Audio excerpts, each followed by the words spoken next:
Well, gee, the camera's a bit low, isn't it? A little better. Fair enough. Good day, good Monday to everybody. I know I haven't been on in over a week, and I'm sorry about that. But I'm here to hang out with you guys and talk about video games. They're kind of important to us, and they're not the cause of a lot of things that are happening in our world. So that's what we're going to talk about today. We're getting into some Durster. So I hope everybody's well. I hope that life is treating you the way it should. And if not, I'm glad you're here so you can get treated the way you should be. So I'm just going to leap right into this. In the United States, there have been some shootings over the last couple of weeks, and they just keep happening. And Jill's hosting. We're chuffed. Thank you. As a band. And these things just keep happening, and they keep happening.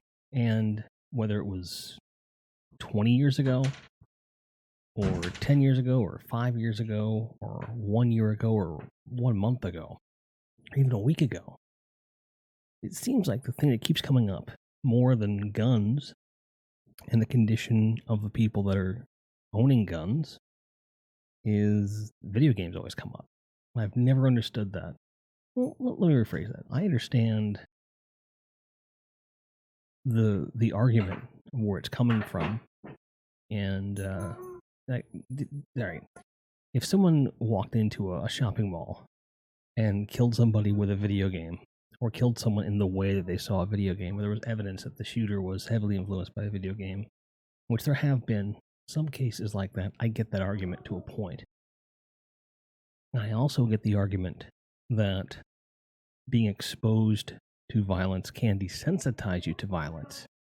Desensitization and causing one to incite and create violence. Those are two very different things, in my opinion.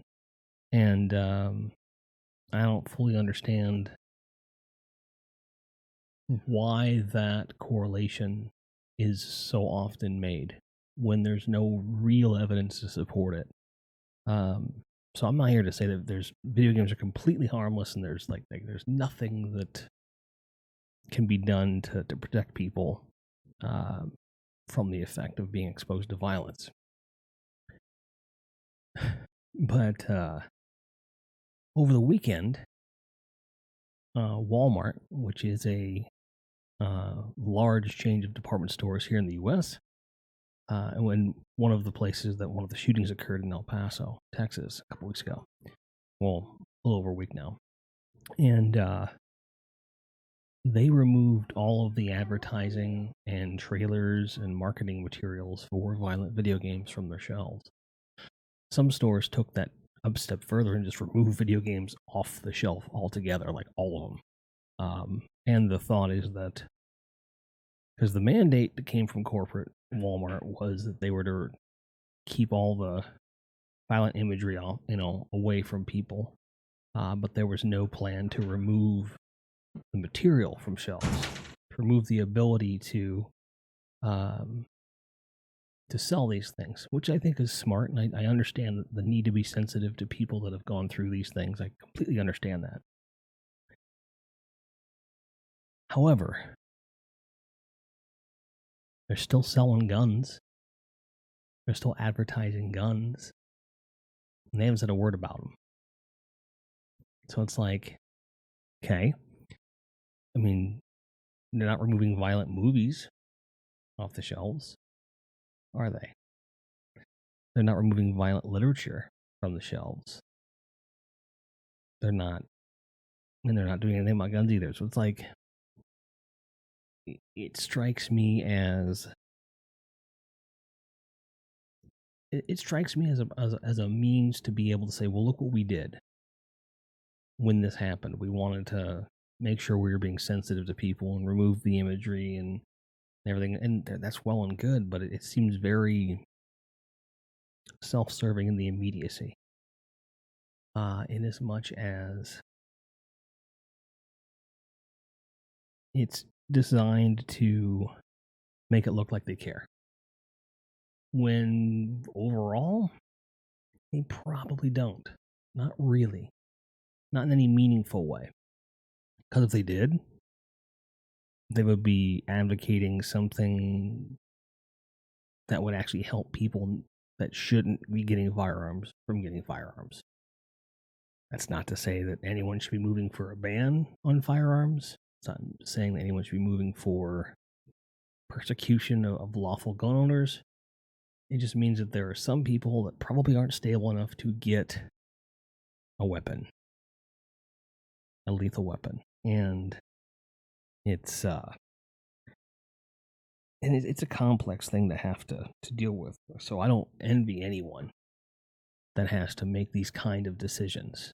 So I'm not really criticizing the people making the decisions. I'm criticizing the decisions themselves, because you have to do something. And, Trapstep brings up a good point. He says it's a scapegoat.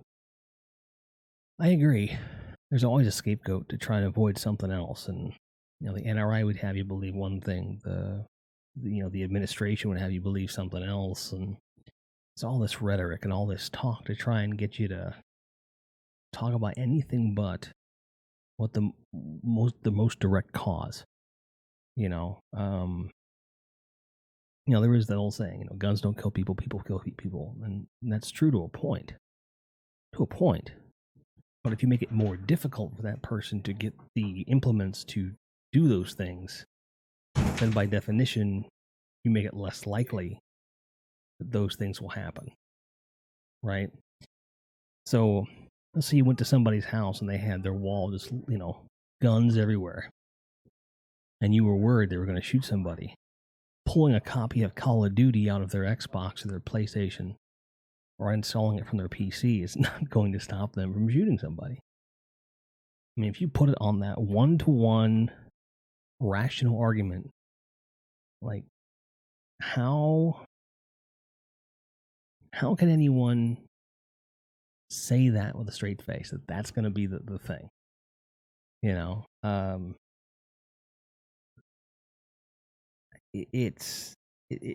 To me, it defies logic. Even though I do want to try and understand where they're coming from. Because I don't think anyone wants these things to happen. I really, even in the darkest theories that I could possibly conjure, I don't think anyone wants anyone to be shot or killed. I don't think that for a second. But at the same time, if you're not taking steps to keep it from happening,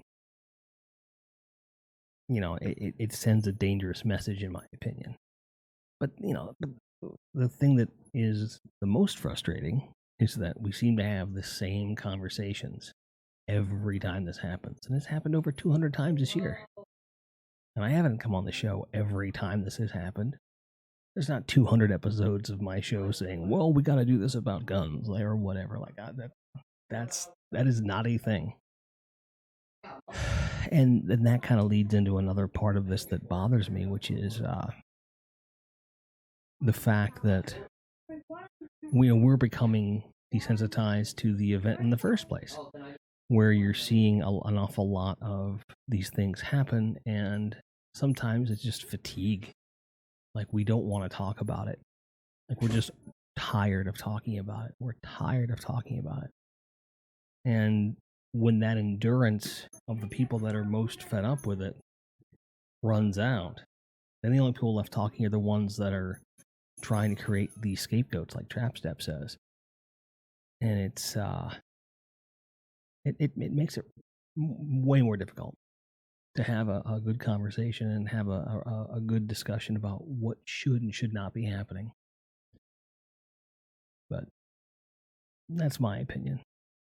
And, and to be honest, that's really all I had to say about it. But I welcome your opinions. I welcome what you guys have to say, as always. And granted, a lot of you are probably just going to just nod your head because you're like, well, that makes sense. But I didn't want to go live for the first time since those shootings occurred and not say something. and I wanted to make sure people knew where I stood on it. Not that it should be this huge like mystery as to where my head's gonna be on a subject like this. I think my philosophies and politics are probably pretty out there at this point. I think most people know where I'm at, but I just wanted to share that with you guys. Okay, so I thank you for that.